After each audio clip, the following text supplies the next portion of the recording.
மரத்தின் வேறு போல் இருக்கும் என் ஆசிரிய ஆசிரியர்களுக்கும் மற்றும் என் தமிழ் அன்னைக்கும் அதில் கிளைகளாக விளங்கும் என் சகோதர சகோதரிகளுக்கும் என் முத்தான முதற்கண் வணக்கத்தை தெரிவித்துக் கொள்கின்றேன். நான் இன்றைக்கு பேச வந்துள்ள தலைப்பு இன்றைய தலைமுறை வளர்த்துக் கொள்ள வேண்டிய நற்பண்புகள். இன்றைய தலைமுறை எப்படி இருக்கின்றது? இன்றைய தலைமுறை இணையதளத்தின் வழியாகவும் நல்லவை கெட்டவை என சிலவற்றை மட்டும் அறிந்து எங்கோ சென்று கொண்டிருக்கின்றது இன்றைய தலைமுறை. இன்றைய தலைமுறைதான் நாளைய குடிமக்கள். நாளைய குடிமக்களாக இருக்கின்ற இன்றைய தலைமுறையின் கைகளை பிடித்துக் கொண்டு நற்பணியில் எடுத்துச் செல்கின்றது நற்பண்புகள். ஒரு மனிதனின் வாழ்வில் இருக்கின்ற நற்பண்பே அவனுக்கு அடையாளமாகும். அதுவே அவனை வாழ்வில் உயர்த்தவும் செய்கின்றது. ஒருவர் நற்பண்புகளை பின்பற்றி வாழ்கின்றாரோ அவரே வாழ்வில் உயர்வார்.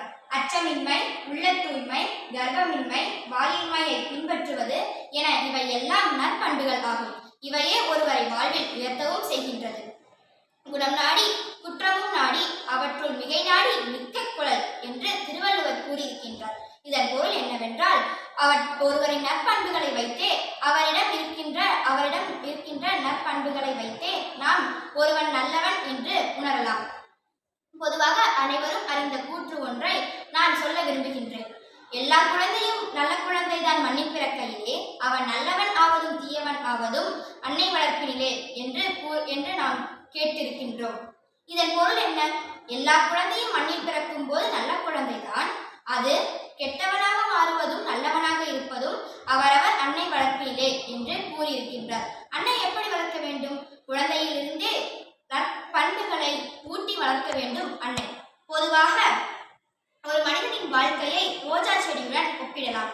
ரோஜா செடியின் முட்களையும் தாண்டி மலர் எப்படி மலர்ந்திருக்கின்றதோ அதே போல் நாமும் நம் வாழ்வில் இருக்கின்ற இடையூறுகளை தாண்டி நாம் மலர்ந்திருக்க வேண்டும். நம் வாழ்வில் நாம் வெற்றி அடைய வேண்டும் என்றால், நம் வாழ்வில் வெற்றி அடைய வேண்டும் என்றால் நற்பண்புகளை பின்பற்றத்தான் வேண்டும்.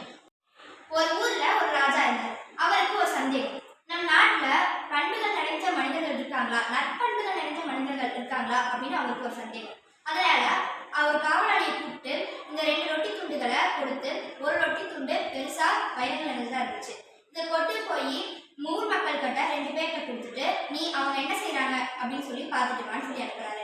இந்த காவலாளியும் போறாரு. போறப்ப யாசம் கேட்பவரும் முனிவரும் வர்றாங்க. முனிவர் கிட்ட அந்த பெரிய ரொட்டி துண்டையும் மற்றொரு ரொட்டி துண்டை யாசம் கேட்பவர்கிட்டே கொடுத்துட்றாங்க. கொடுத்துட்டு இவர் வந்துடுறாரு காவலாளி. அதுக்கப்புறம் இந்த முனிவர் என்ன செய்யறாருன்னா, பெரிய ரொட்டி துண்டு எனக்கு வேண்டாம், சிறிய ரொட்டி துண்டே போதுமான அளவா இருக்கு அப்படின்னு சொல்லிட்டு காவலாளி பெரிய ரொட்டி துண்டை முனிவரிடமும் சிறிய ரொட்டி துண்டை யாசம் கேட்பவரிடம் கொடுத்து விட்டு சென்று விடுகின்றார். யாசம் கேட்பவர் இருக்கின்றார். முனிவர் சொல்கின்றார், எனக்கு இவ்வளவு பெரிய ரொட்டி துண்டு தேவையில்லை, பெரிய ரொட்டி துண்டை நீ வைத்துக் கொண்டு சிறிய ரொட்டி துண்டை எனக்கு கொடு அப்படின்னு சொல்லிட்டு சொல்றாரு. அப்ப முனிவரும் அங்க யாசம் கேட்பவரும் உணவை மாத்திக்கிறாங்க. அதுக்கப்புறம் இந்த யாசம் கேட்பவர் வீட்டுக்கு போயிட்டு ரொட்டி துண்டை உடைக்கும் போது அதுல இருந்து வைரங்கள் கீழே விழுது.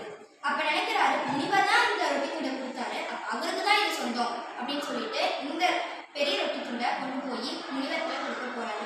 அப்ப முனிவர் சொல்றாரு, இது என்னோட சொந்தம் இல்லை, இது எனக்கு காவலாளி தான் கொடுத்தது, அப்ப அவருக்கு தான் சொந்தமா இருக்கணும். அப்ப நாங்க 2 பேரும் போய் அவங்க கிட்ட கொடுத்தலாம்னு சொல்லிட்டு இவங்க 2 பேரும் போறாங்க.